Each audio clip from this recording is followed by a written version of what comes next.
What about the books? They'll just have to wait. Once I thought I would publish books of Eddie's and my poems, but there hadn't been any money left for that, and evening had come to Berkeley, and the crescent moon was resting on its back in the sky over Marin. Nearby, the evening star completed the Chinese picture of the lake at peace. The gunmetal blue sky rapidly turning black through purple, filled up with stars which mostly could not be seen in the middle of town. The picture in the sky was surrounded by a halo. It reduplicated a vision my grandmother used to tell me. "See the picture?"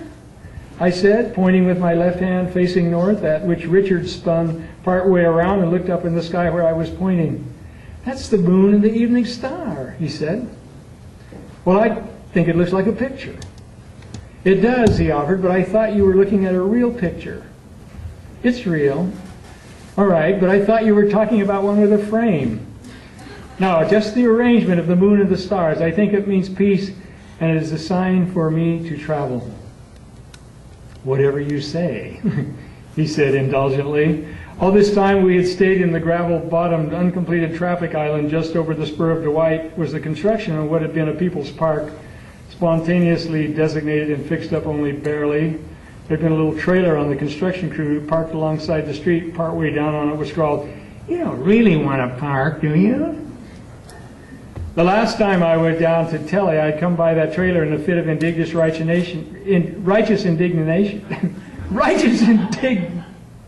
indignation. Indigenous resignation. Stepped back, out onto the street, and gave the back of the trailer a swift, hard kick with the flat of my foot. A hard hat had blustered his way out of the trailer on the beginning of a "what the hell do you think you're doing" line, and then seeing the blood in my eye, stepped just as quickly back inside. I was strewing my path with oaths as I walked and didn't acknowledge his fear or break my stride. It was a big time for Berkeley, when the remodelists took over and were beginning to warp it into an ordinary college town with dumpy faces and oatmeal mines. I then noticed Michael Malcolm, who had been with Richard, who just happened by, came out to where we were gesturing and talking in the island, carrying with him a loaf of brown bread. I got the impression it was fresh and homemade. There were a couple of other people who I'd never seen before or since just listening to us. I think they were friends of Richard. "Want to go to my house and get loaded?" "No, thanks. I've been in the city."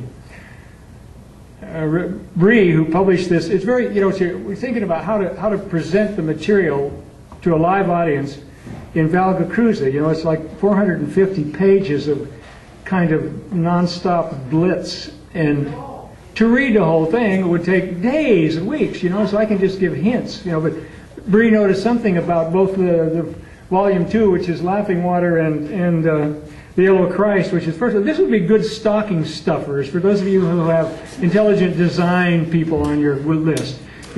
Get some copies of the Yellow Christ and put it in their stocking.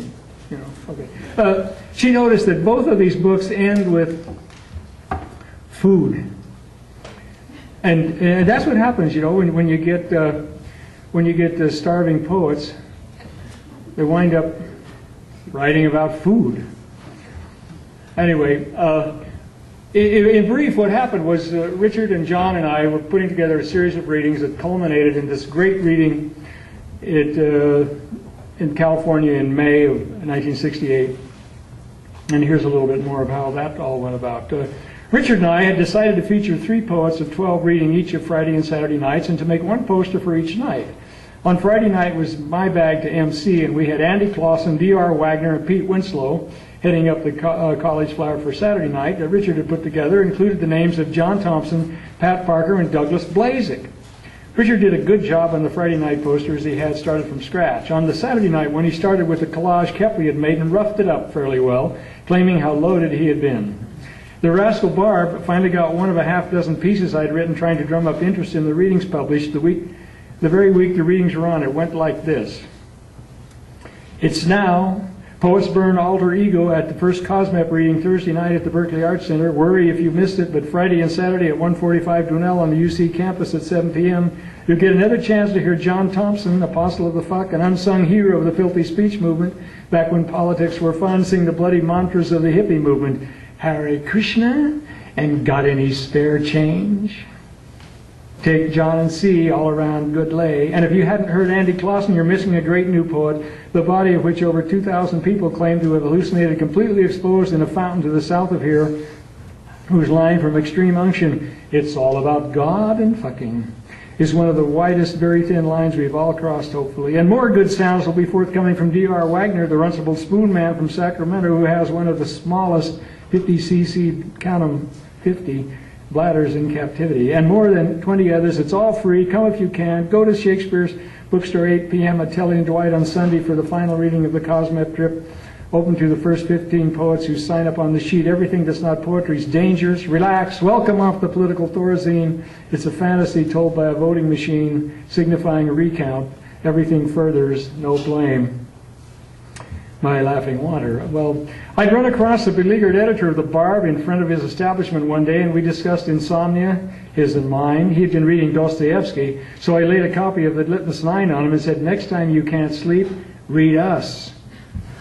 To which he demurred a bit, saying he was getting old, didn't have any time to read, that I'd understand that someday. To which I replied, "If we live right, we never get old." It was true. He had more people on his case who wanted something from him than anybody else I was trying to deal with. The party mood was abruptly tempered one afternoon, a couple of days before the readings were to begin, by the strange antics of Adler, who came home and said Paul X had finally flipped out completely this time and was going to bring a gun to the poetry readings because he was pissed off at me and Richard for scheduling Andy Clausen to read first.